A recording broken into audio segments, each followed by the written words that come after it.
ఓం నమో నారాయణాయ. తండ్రి నీ దయతో ఈ 7 శనివారాల వ్రతంలో ఎటువంటి నిర్విఘ్నాలు లేకుండా 5వ వారం పూర్తి చేసుకున్నాను.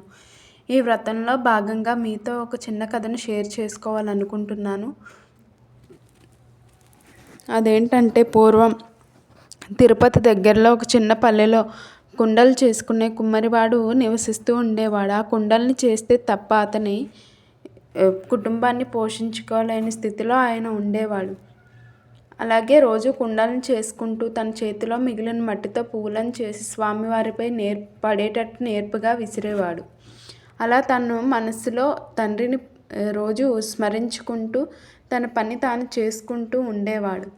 ఆ రాజ్యంలో తొండమాన్ మహారాజు ఉండేవారు. ఆయన వెంకటేశ్వర స్వామికి పరమ భక్తుడు. ఆయన రోజు బంగారు పూలతో ఆ తండ్రిని పూజించుకునేవారు.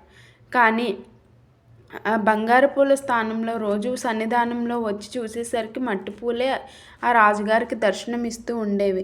దానితో ఆ రాజుగారు మానసిక క్షోభకు గురయ్యేవాడు. ఎంతో ఆలోచించాడు. నేను బంగారు పూలతో పూజ చేస్తే అవి లేకుండా అర్చక స్వాములు తొలగిస్తున్నారేమో అని అనుమానం కూడా పడి కొన్ని రోజులు బట్టలను కాపలా పెట్టారు. అయినా సరే ఎటువంటి ఆనవాలు కనిపించలేదు. దానితో ఆ రాజుగారికి ఇంకా మానసిక వేదన ఎక్కువైంది.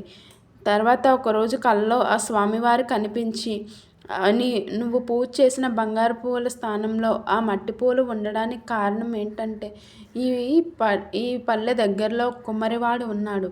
అతను నిశ్చల భక్తితో రోజు నాకు పూజ చేసుకొని మట్టి పూలను సమర్పించుకుంటూ ఉన్నాడు.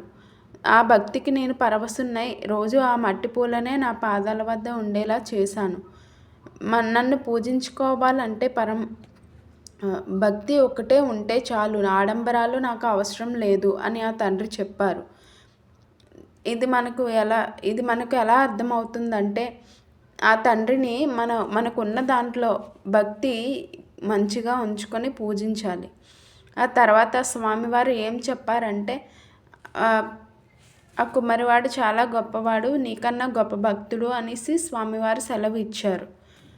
ఆ తర్వాత రాజు వనవిహారం చేసినప్పుడు ఊర్లో విహారం చేసినప్పుడు ఆ కుమ్మరివాడిని చూశాడు. ఏంటి నీకు దేవుణ్ణి పూజించుకోవడానికి పువ్వులే లేవా? ఈ మట్టి పూలతో ఎందుకు పూజిస్తున్నావు అంటే, మీ రాకతోనే నా జన్మ ధన్యమైంది అని రాజుగారికి నమస్కరించి, నేను రోజు కుండలను చేస్తే కానీ నా కుటుంబాన్ని పోషించుకోలేను. అటువంటి స్థితిలో నేను స్వామివారి సన్నిధానానికి వెళ్ళి ఎలా నేను దేవుని దర్శనం చేసుకోగలను? అందువల్లే ఈ మట్టి పూలతో స్వామివారిని పూజించుకుంటున్నానని చెప్పారు.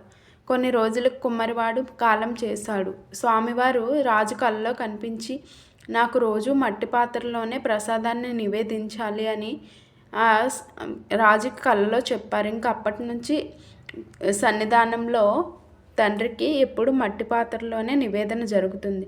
ఈ కథని బట్టి మనం అర్థం చేసుకోవాల్సింది ఏంటంటే, తండ్రిని పూజించుకోవాలంటే మనస్సులో నిశ్చలమైన భక్తి తప్ప మన ఆడంబరాలు అవసరం లేదని అర్థమవుతుంది. Thank you for watching.